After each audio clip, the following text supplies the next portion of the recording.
Eu quero fazer uma pergunta para você, uma pergunta pessoal. Como se eu estivesse numa conversa bem particular. E a pergunta é esta: você é uma pessoa ansiosa?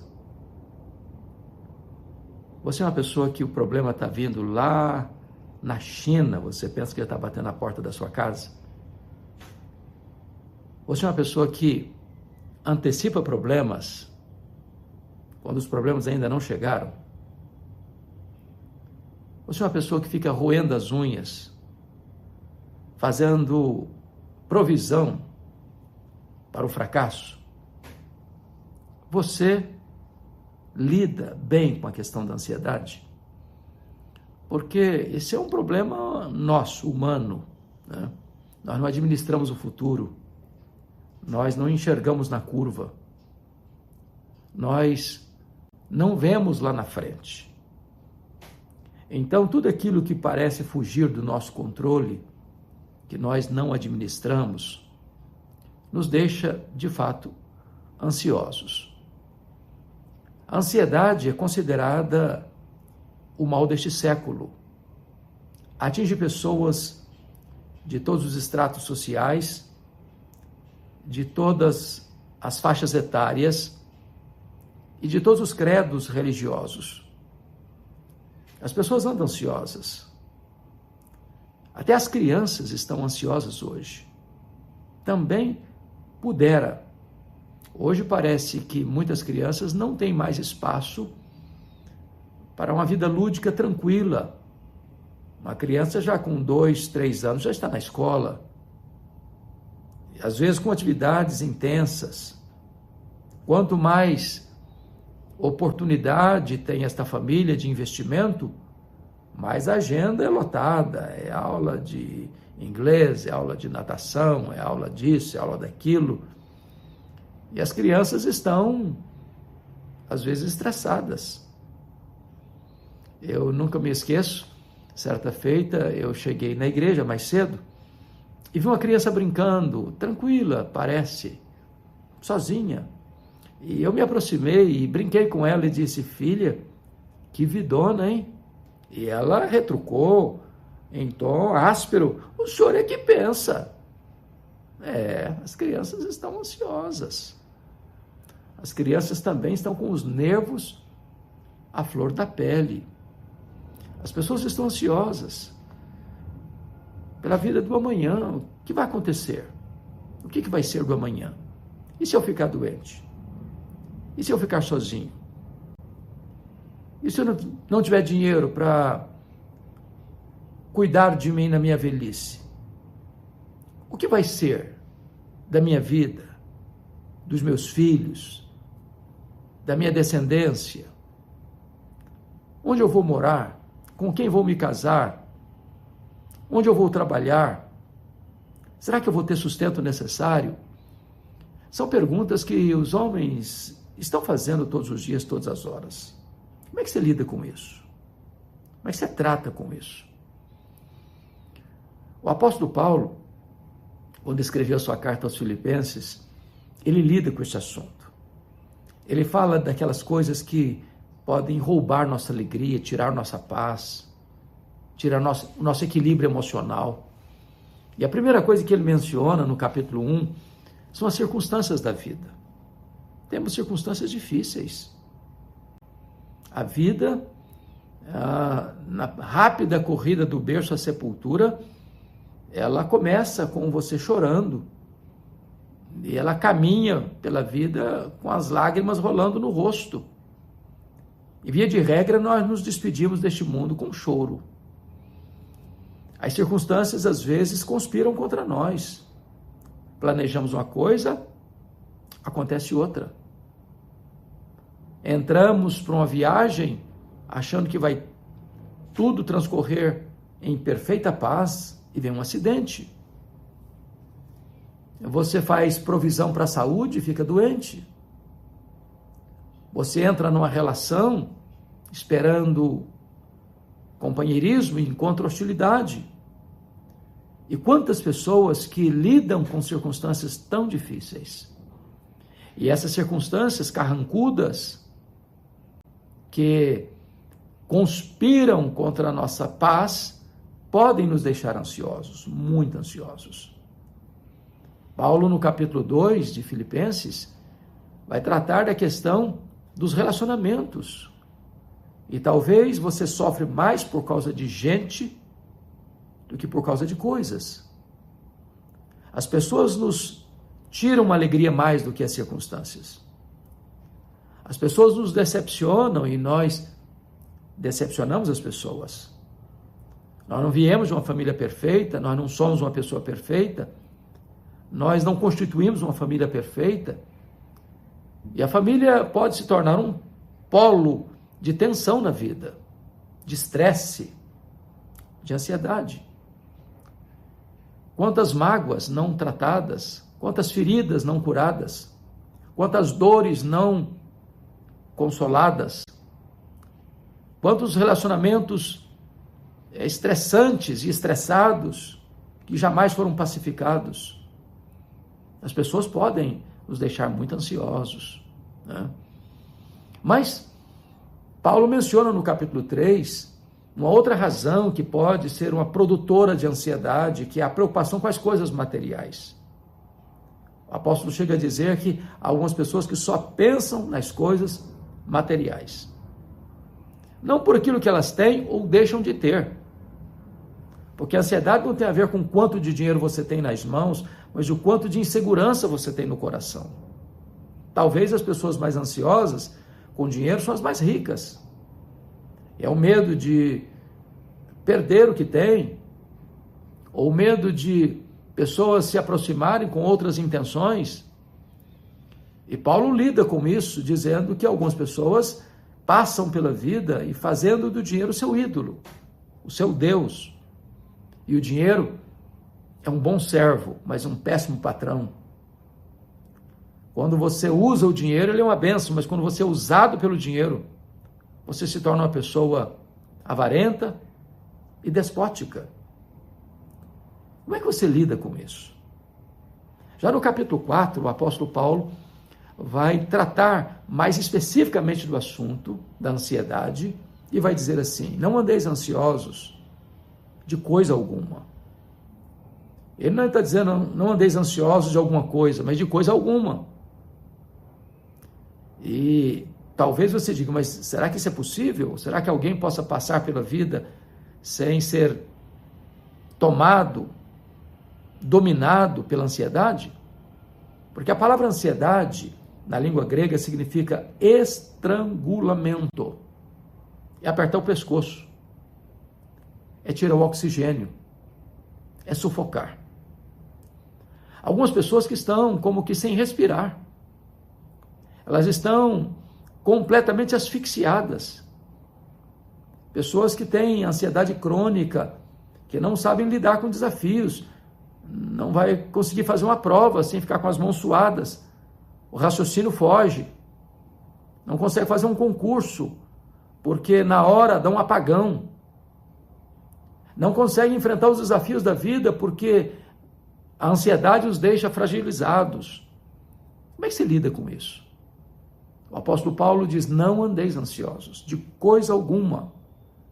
Em tudo, porém, sejam conhecidas diante de Deus as vossas petições pela oração e pela súplica com ações de graças. E Paulo está nos oferecendo aqui um remédio, uma solução para esse problema da ansiedade. E que remédio é esse? E que solução é essa? Paulo diz que nós vencemos a ansiedade quando nós aprendemos a orar corretamente. Ele usa aqui 3 palavras: oração, petição e súplica e ações de graças. A palavra oração aqui é a mesma para adoração. E há uma diferença entre você adorar a Deus e você dar graças a Deus. Você adora a Deus por quem Deus é e você dá graças a Deus pelo que Deus faz. Então, imagine que agora eu vou fazer uma oração de adoração, mas eu preciso saber então, primeiramente, quem Deus é, porque se adorar é você proclamar as virtudes de Deus, você adora a Deus por quem Deus é. Quais são os atributos de Deus? E diríamos que Deus é autoexistente, que Deus é infinito, que Deus é imenso, que Deus é eterno, que Deus é imutável, que Deus é onipotente, é onipresente, é onisciente, é transcendente, é soberano, que Deus é justo, é santo, é verdadeiro, misericordioso, perdoador. Então imagine que eu vou fazer uma oração de adoração para resolver o problema da minha ansiedade. Eu chego para Deus e digo: Deus, eu quero te adorar, porque tu és o único Deus vivo e verdadeiro. O Deus autoexistente, imenso, infinito, eterno, onipotente, onipresente, onisciente, transcendente, soberano, bondoso, misericordioso, justo e compassivo, santo, rico em misericórdia e grande em perdoar. Eu quero te adorar porque tu és a minha alegria, a minha paz, a minha justiça, a minha herança, o meu refúgio, a minha fortaleza, o meu criador, o meu sustentador, o meu provedor, o meu redentor, o meu consolador. Tu és a razão da minha vida. Eu quero te adorar em nome de Jesus. Amém. Aí você termina essa oração e diz assim: mas eu estou tão ansioso. Ora, não dá mais para você fazer essa oração e ao mesmo tempo dizer que está ansioso, porque ou você retira a oração ou retira a ansiedade. Sabe por que nós ficamos ansiosos? É porque nós não conhecemos quão grande é o nosso Deus, quão poderoso é o nosso Deus, quanto pode o nosso Deus. Ele é o Criador do universo, Ele é o sustentador da vida, Ele tem as rédeas da nossa existência nas suas mãos. Ele move os céus e a terra, Ele levanta reinos, Ele abate reinos, Ele levanta reis, Ele tira reis do poder, Ele dá a vida, Ele tira a vida. Ele é o Deus da provisão, Ele é o Deus da consolação, Ele é o Deus da salvação. Quando nós passamos a conhecer a Deus, a amar a Deus, a servir a Deus, a reconhecer quem Deus é, então a ansiedade não terá mais domínio, governo sobre a nossa vida. Mas Paulo diz ainda que você vence a ansiedade quando você coloca diante desse Deus, que é seu Pai, as suas necessidades, suas lutas, suas angústias, seus temores. Porque se nós que somos maus sabemos dar boas dádivas aos nossos filhos, quanto mais o nosso Pai Celeste dará coisas boas àqueles que nele esperam. Ele é o provedor, Ele conhece cada uma das nossas necessidades, Ele supre as nossas necessidades. Ele é o Deus que vela por nós, que escala bondade e misericórdia para nos seguir todos os dias da nossa vida. Então, você não tem que viver ansioso, você tem que colocar diante desse Deus as suas necessidades, porque Ele tem cuidado de você. Você não precisa andar com essa mochila pesada nas costas, da ansiedade com respeito ao amanhã, porque Deus está lá no amanhã, e porque Ele cuidou de você até hoje, Ele cuidará até o fim. Mas agora Paulo diz que você vence a ansiedade quando você aprende a dar graças a Deus. Às vezes nós só olhamos as coisas ruins, nos concentramos nas coisas negativas. Talvez você tenha passado pela vida murmurando, reclamando de tudo, de todos. Para um pouquinho para pensar. Você tem motivos para agradecer? Me permita algumas perguntas bem particulares. Quanto vale o seu coração, que está batendo em seu peito, bombeando sangue para o seu corpo? Quanto vale você ter 2 pulmões que recebem ar e vida para a sua vida? Você não está numa máquina de hemodiálise. Você não está com a máscara de respiração mecânica. Quanto vale os seus rins, que filtram as impurezas do seu corpo? E você não precisa estar numa máquina de hemodiálise para substituir esses órgãos do seu corpo. Quanto vale isso? Quanto vale você ter 2 pernas que se movimentam e você anda, você corre? Quanto vale isso? Você não está numa cadeira de rodas ou numa maca. Quanto vale você ter braços que trabalham? Você pode abraçar, receber.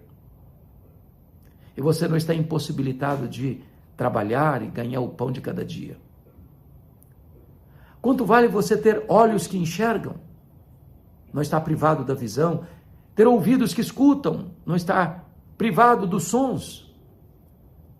Quanto vale você ter um cérebro que está funcionando e você não está vegetando? Talvez inconsciente. Quanto vale isso? Quanto vale você ter uma família?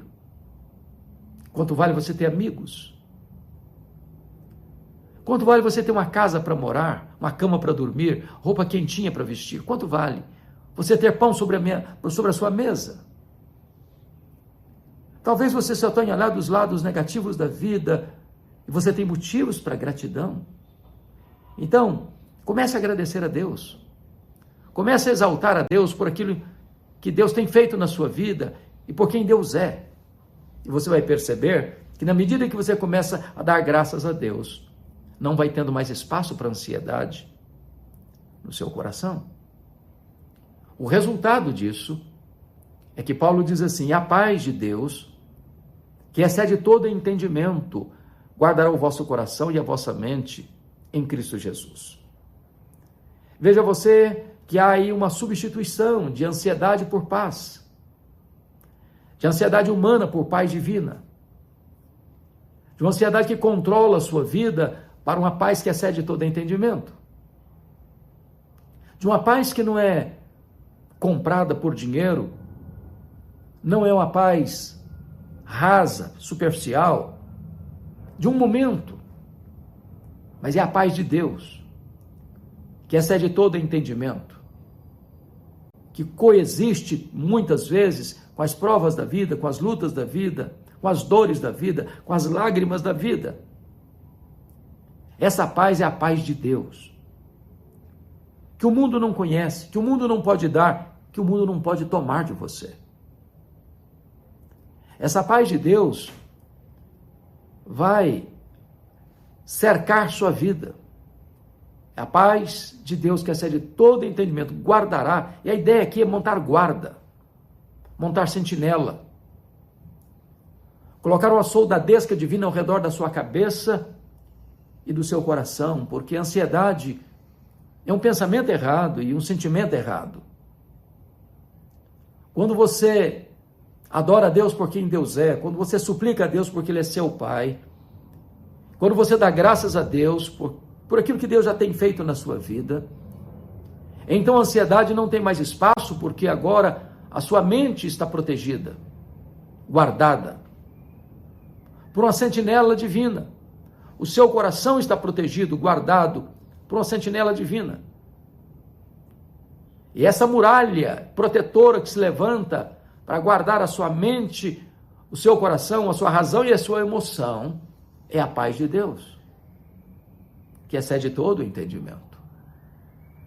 Essa paz coexiste com a dor, com a lágrima. Não é ausência de problema, não é paz de cemitério.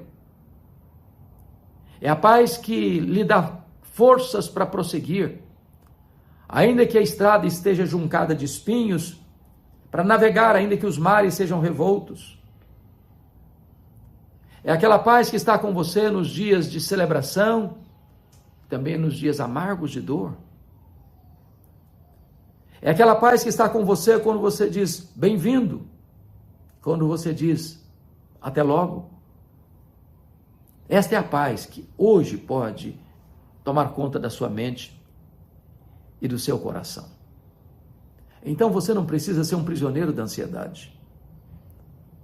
Você não precisa ser um escravo desse algoz que como um carrasco domina a sua vida. Agora é você se livrar dessa ansiedade, dessa mochila pesada, e lançar aos pés do Senhor Jesus toda a sua ansiedade, porque Ele tem cuidado de você. O Senhor Jesus disse: se você quer curar a ansiedade, olha para os lírios do campo. Eles não semeiam, eles não ceifam. E nem Salomão em toda a sua glória se vestiu como qualquer desses lírios do campo. Olha as aves dos céus, eles não semeiam, eles não colhem, eles não têm celeiros, e Deus os alimenta. E você vale mais do que as flores do campo, você vale mais do que as aves dos céus. Você é precioso para Deus. Você foi criado à imagem e semelhança de Deus. Você é a menina dos olhos de Deus, você é a herança de Deus. Deus tem todo o seu prazer em você. Não viva ansioso, porque a ansiedade é inútil. Ela não vai melhorar o seu performance amanhã porque você está ansioso hoje. A ansiedade é prejudicial. Ela vai drenar, roubar, sugar a sua energia. Quando o problema, se porventura vier, você já não tem forças para enfrentá-lo. Mas 70% dos assuntos que nos deixam ansiosos e nós sofremos por eles, nunca vão acontecer. Sofremos desnecessariamente. A ansiedade é um sintoma de incredulidade. Jesus disse, os gentios que não conhecem a Deus é que se preocupam com todas essas coisas, que comeremos, que beberemos, com que nos vestiremos. Aos seus amados, Deus os dá enquanto dormem. Buscai, pois, em primeiro lugar o reino de Deus e a sua justiça, e as demais coisas vos serão acrescentadas.